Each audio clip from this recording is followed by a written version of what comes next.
오늘의 이 말씀을 가지고 부활과 예배라는 제목으로 은혜를 나누고자 합니다. 어떤 분이 한 교회를 찾아갔습니다. 선원인데 교회 가서 내가 어떻게 하면은 이 살아가는데 또 내가 이 생활하는 모든 곳에서 어떤 지혜를 얻고자 찾아갔는데 이야기를 아무리 해봐도 속에 시원한 것이 없습니다. 답답해요. 그래서 돌아서 나옵니다. 나오다니까 그 현관에서 어떤 사람이 카드를 한 장 이렇게 주는 거예요. 그러니까 이 사람이 생각할 땐 그냥 카드예요. 그 전도지인데 이렇게 주머니에 넣고 그냥 집에 왔습니다. 와가지고 이거 잊어버렸어요. 그리고 자기는 선원이기 때문에 배를 타고 나가서 열심히 고기를 잡다가 풍랑이 일어나서 이 사람이 배가 뒤집히는 바람에 구조를 요청하면서 겨우겨우 어떻게 구조가 됐어요. 그냥 누워서 가만히 주머니에 뭐가 있는가 뒤져보니까 그 쪽지가 하나 나오는 거예요. 그런데 거기에 딱 보니까 뭐라고 썼겠는가. 이때까지 내가 보지 않고 주머니에 넣어두었던 그 종이 조각이 내가 오늘 밤에 죽는다면 나는 동글레미 두 개를 좀 땡땡으로 갈 것이다. 이렇게 써놓은 거예요. 내가 오늘 죽는다면 나는 어디로 갈 것인가? 나는 간다고 써놓은 거예요. 그래 가만히 생각해 보니까 자기가 살아온 과거를 뒤돌아보니까 천국을 가야 된다고 하고 싶은데 그 말이 안 나오는 거예요. 그래서 다시 읽어봅니다. 내가 오늘 밤에 죽는다면 나는 지옥으로 갈 것이다. 이 말을 턱 하고 나니까 가슴이 두근거리기 시작하는 거예요. 사람은 누구라도 지옥은 가기 싫어하거든요. 그래서 다시 한번 읽습니다. 나는 오늘 내가 죽는다면은 오늘 밤에 죽는다면 나는 천국으로 갈 것이다 하고 읽어보니까 양심이 꺼리는 거예요. 나는 천국을 못 갈 텐데. 그래서 이 사람이 그럼 천국을 어떻게 갈 것인가 하는 의문이 들면서 교회라는 곳을 찾기 시작했다는 이야기가 있습니다. 나와 여러분들은 한번 문답해 보시기 바랍니다. 마음속으로 내가 오늘 죽는다면 나는 어디로 갈 것인가? 자신 가슴에 손을 얹고 새겨보는 귀한 시간이 되었으면 좋겠습니다. 교회는 무엇일까요? 이 사람이 교회를 찾아왔는데 교회란 무엇이냐는 거예요. 교회란 예배하는 곳이에요. 교회는 정치하는 곳이 아니고 침묵의 모임이 아닙니다. 그렇기 때문에 교회는 예배는 중단이 없는 것이에요. 신명기 6장 6절에 내가 오늘 내게 명하는 이 말씀을 너는 마음에 새기라고 말씀하고 있는 것입니다. 우리는 이 세상에서 어떤 부와 명예를 누리려고 사는 것이 아니라 나의 생명이 인간의 코끝에 나의 호흡이 끝났을 때 내가 어디로 갈 것이라고 물어보는 시간입니다. 교회는 그것을 묻고 있고요. 나는 어디로 갈 것인가를 생각하면서 살아가는 것이 교회에서 일어나는 문제라는 거예요. 그 문제를 해결할 수 있는 것은 뭐예요? 그러면 문제만 제기하고 해결은 없느냐는 거예요. 우리가 해결할 수 있는 것, 시편 기자는 119편 11절을 통해서 내가 주께 범죄하지 아니하려 하여 주의 말씀을 내 마음에 두었나이다. 주님의 말씀을 내 마음에 두는 것은 내가 범죄하지 않기 위해서. 범죄하지 않는다는 건 뭐예요? 내가 하나님의 나라에 들어가기 위함이라는 것을 우리는 이해하면 좋습니다. 우리는 신앙생활을 하면은 남에게 보여주려고 하는 것이 많이 있어요. 내가 그래도 어디 나가면은 내가 누군데, 또 어떤 분이 그런 이야기를 하더라고요. 자기는 자기 이름, 그 명함에다가 자기 전화번호하고 자기 이름만 써도 되는 그런 명함을 갖고 싶다고 하는 이야기를 하는 것을 들었습니다. 처음에 그 이야기를 듣고, 야, 나도 저랬으면 좋겠다. 나도 저랬으면 좋겠다. 우리가 사람을 만나다 보면은 명함을 이제 가끔 받을 때가 있습니다. 주고받다가 보면은 어떤 분은요, 거기서 다 못 써가지고 뒷장에 또 써놨어. 내가 옛날에 전 무슨 회장, 전 어쩌고, 현 뭐고, 이게 너무 이력이 너무 많아서 빽빽이 명함 작은 데다가 다 쓰지를 못해가지고 뒷장에다 또 써놓은 거예요. 그 뜻은 뭐예요? 내가 누구라는 거예요. 내가 나를 알아달라는 거예요. 근데 진짜로 그랬는지 모르는데 어떤 분이 그러더라고요. 미국의 대통령하고 만났는데 대통령 명함을 받았는데 아무것도 없더래요. 대통령이라는 말도 없고 그냥 자기 이름만 딱 써놨더라는 거예요. 그래도 그 사람은 알잖아요. 그래서 그 이야기를 듣는 이분이 이래요. 나도 그런 명함을 내보이고 싶다는 거예요. 그런 명함을 갖고 싶은 그 마음속에는 나에게 뭐가 있어요? 나의 욕망, 나를 알아달라고, 내가 남에게, 많은 사람에게 알려달라고, 알아달라고 하는 그런 욕망이 있다는 거예요.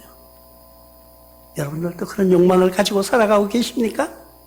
저도 한때는 그런 욕망을 가지고 살았어요. 나도 어디 가서 내 이름만 딱 대면은 전화번호에다가 명함에다 아무것도 쓰지 않고 전화번호 딱 쓰고 내 이름만 딱 해가지고 주면은 많은 사람들이 알아보는 그런 사람이 됐으면 좋겠다.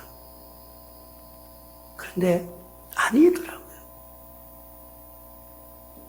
우리들은 그런 명함을 가지려고 하지 말고요. 그 명함을 누구에게? 하나님이 알아보는 명함을 갖는 여러분 되시길 바랍니다. 우리가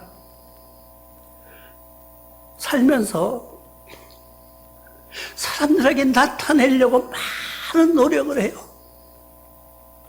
우리가 나가서 열심히 일하는 것도 있죠. 내 가족과 자녀를 위해서 일하는 것 같지만은 그 내면 속에서는요, 내가 많은 것을 모아서 내가 명성이 높아져서 나를 알아달라고 하는 그런 욕망이 더 많다는 것을 우리는 알아야 됩니다. 우리의 본질이 바뀌어서는 안 되는 거예요. 우리가 가정이 생기고 살아가려고 자녀가 생기면 어떻게 해요? 내가 아내와 자녀를 위하여서, 남편과 자녀를 위해서 일을 해야 되겠다. 왜? 가정을 보호해야 되니까.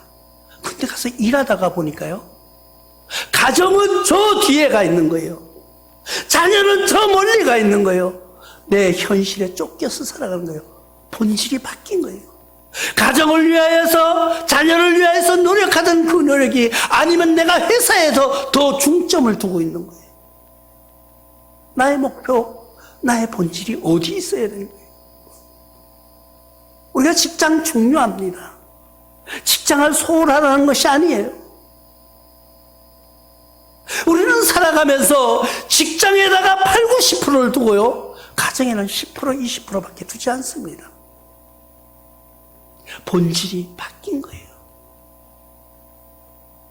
가정을 살리려고 노력하고 일을 해야 되는데 직장에 매달려서 가정을 멀리한다는 거예요.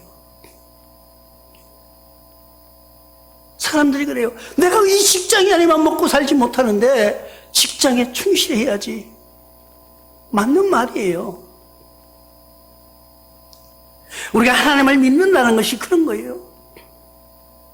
내가 하나님께 드려지는 예배, 내가 하나님께 드려지는 정성, 하나님이 왜 내가 정성을 드려야 되는 거냐는 거예요.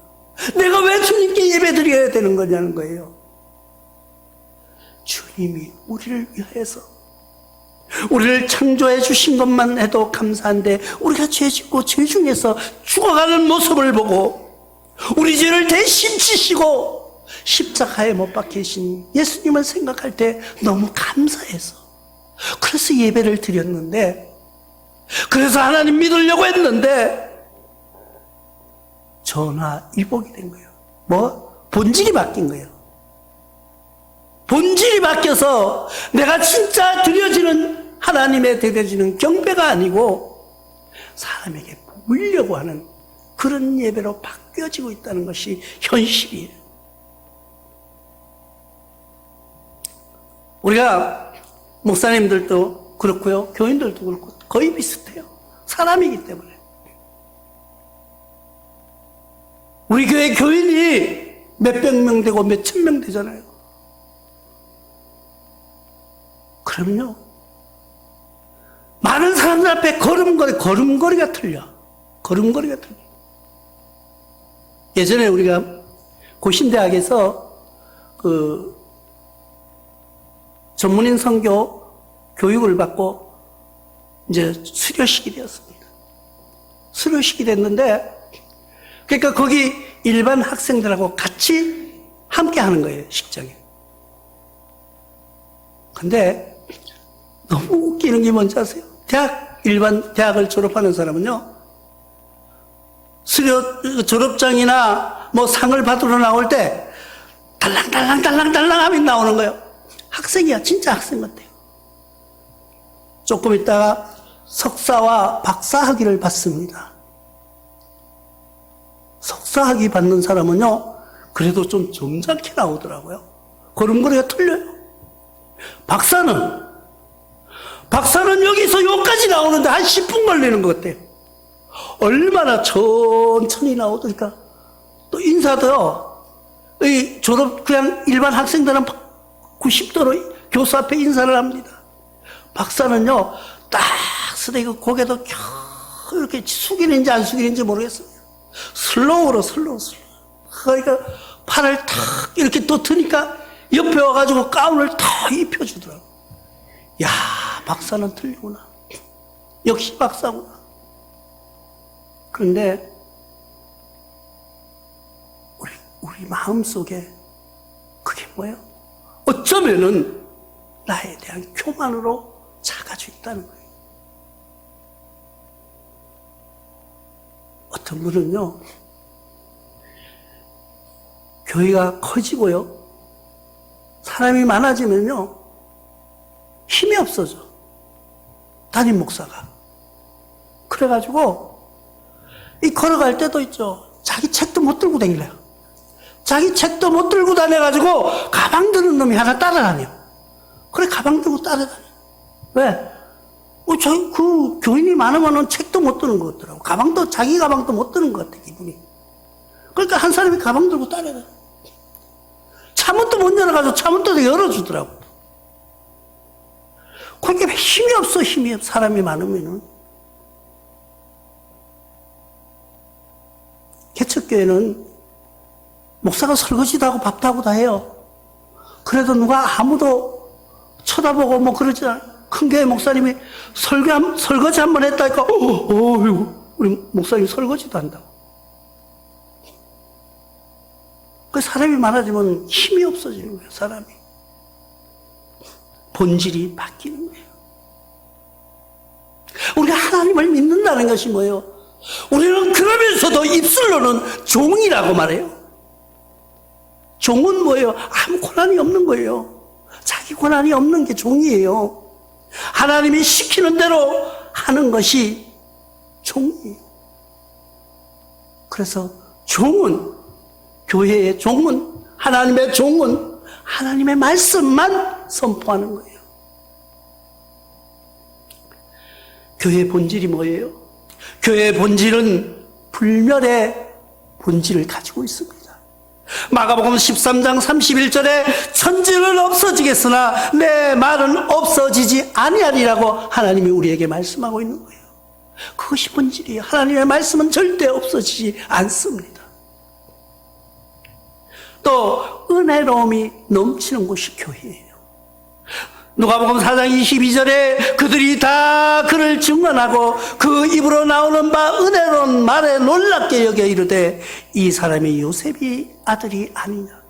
요셉의 아들, 목수의 아들 그 예수였는데 우리가 아는 그 진짜 보잘것없는 목수의 아들인데 그 입에서 나오는 말씀이 은혜롭더라는 거예요.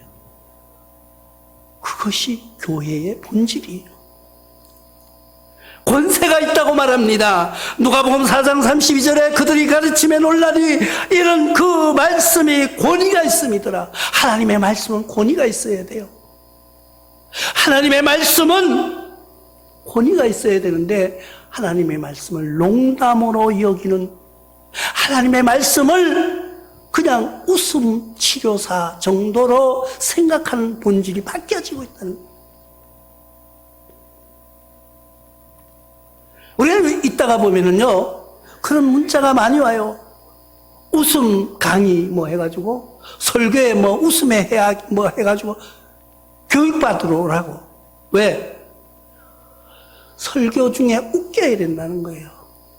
교인들이 웃게 만들어야 된다는 거예요. 하나님의 말씀이 우습습니까? 하나님의 말씀을 농담으로 여겼다가 불바다가 된 것을 우리는 기억해야 됩니다. 하나님의 말씀은 농담이 아니에요. 하나님의 말씀을 웃으려고 하는 것이 아니에요. 하나님의 말씀은 권위가 있어야 되고 은혜로워야 되고 변하지 않아야 되는 것이 말씀이에요.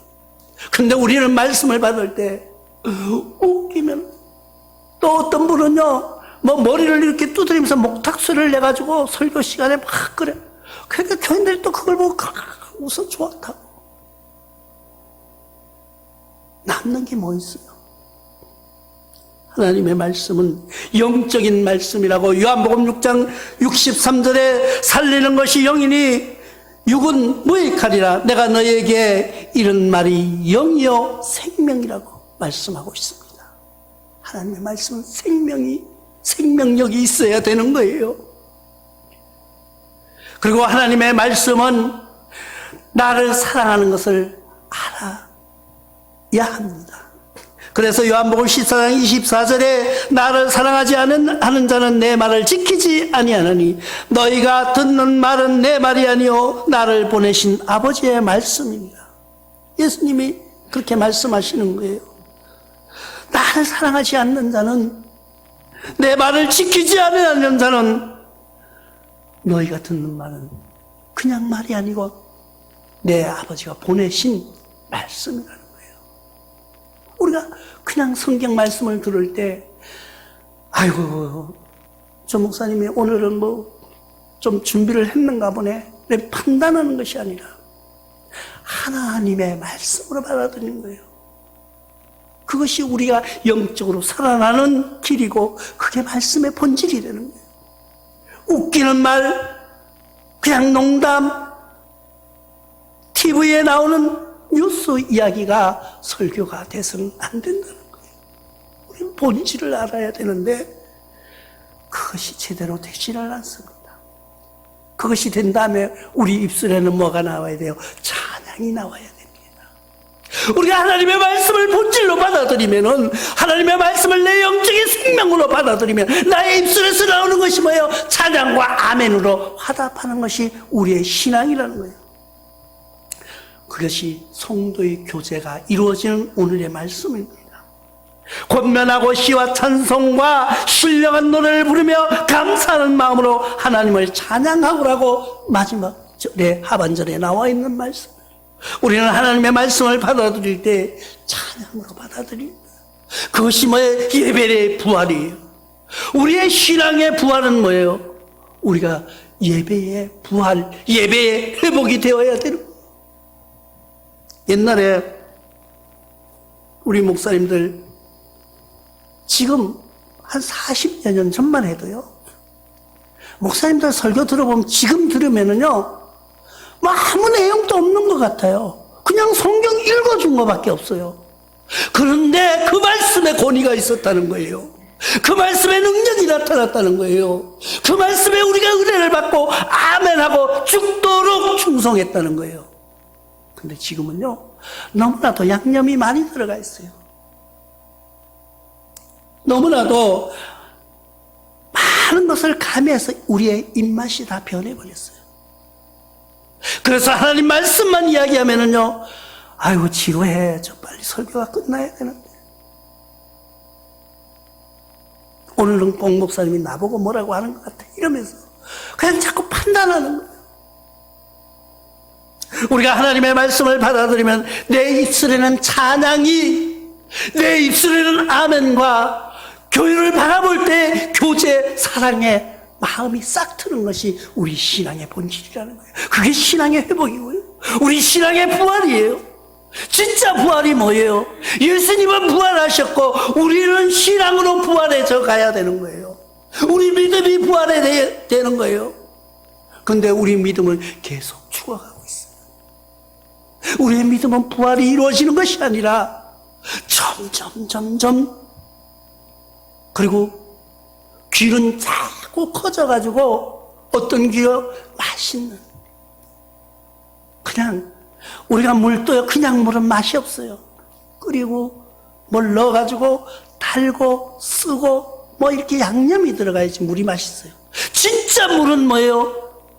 그냥 생수가 우리 몸에 맛있어야 되는데 우리 입맛이 다 변했어요. 음식도요, 우리 애기들은 먹는 거를 우리가 먹으면요 그냥 올라 그래. 토하려고 그래. 지금 우리가 하나님의 말씀을 증거하면 토하려고 하는 거예요. 우리 신앙이 바뀌어야 됩니다. 본질을 찾아가야 돼요. 어떻게? 하나님의 말씀으로 부활해야 돼요. 우리가 이번 부활을 통하여서 우리 신앙의 부활이, 우리 믿음의 부활이, 말씀의 부활이 일어나시길 주님의 이름으로 축원합니다. 우리 마음속에 진정한 신앙의 부활이 있어야 돼요. 앞으로 교회가 어떻게 될지, 지금 우리가 보면은요, 한 6년 주기, 7년 주기로 계속해서 똑같은 일이 반복되어 옵니다. 유행되는 폐렴이라든가 하여튼 모든 유행병이 계속 6, 7년 간격으로 계속 반복되는 거예요. 우리는 깨달아야 됩니다. 하나님이 섭리하시는 것을, 우리는 그런 역사를 성경에 나오는 말씀을 보면서 이야기로만 생각하고 있는 거예요. 성경을 이야기하면 아니 당신은 목사니까 그렇게 이야기할 수밖에 없겠지, 나는 그냥 들을게. 우리 신앙이 그렇게 변질되고 있다는 거예요. 그리고 어떻게 해요? 모이면서 그냥 친목단체로, 내가 객지에 나와서 외로우니까 그냥 친지들과 멀리 떨어져서 그냥 가까이 지낼 친구가 별로 없으니까 친구 삼아, 유흥 삼아 교회에 모이는 그런 무리가 아니에요. 그래서 요한계시록에는 7개 교회를 이야기하면서 5개 교회는 하나님이 인정하지 않고 2개 교회만 인정했다는 것을 우리는 알아야 합니다. 바꿔서 말하면 현실의 7명 중에 5명은 가짜라는 거예요. 우리 신앙인의 7명 중에 2사람만이 진짜 하나님이 기억하시는 신앙인이 아닐까 생각해 보는 거예요. 제 생각에. 우리 모두가 그 2교회에 들어갈 수 있는 그런 신앙으로 승리하는 여러분들 되시기를 바랍니다. 이 부활절을 통하여서 우리의 신앙과 우리의 믿음이 회복되시기를 주님의 이름으로 축원합니다.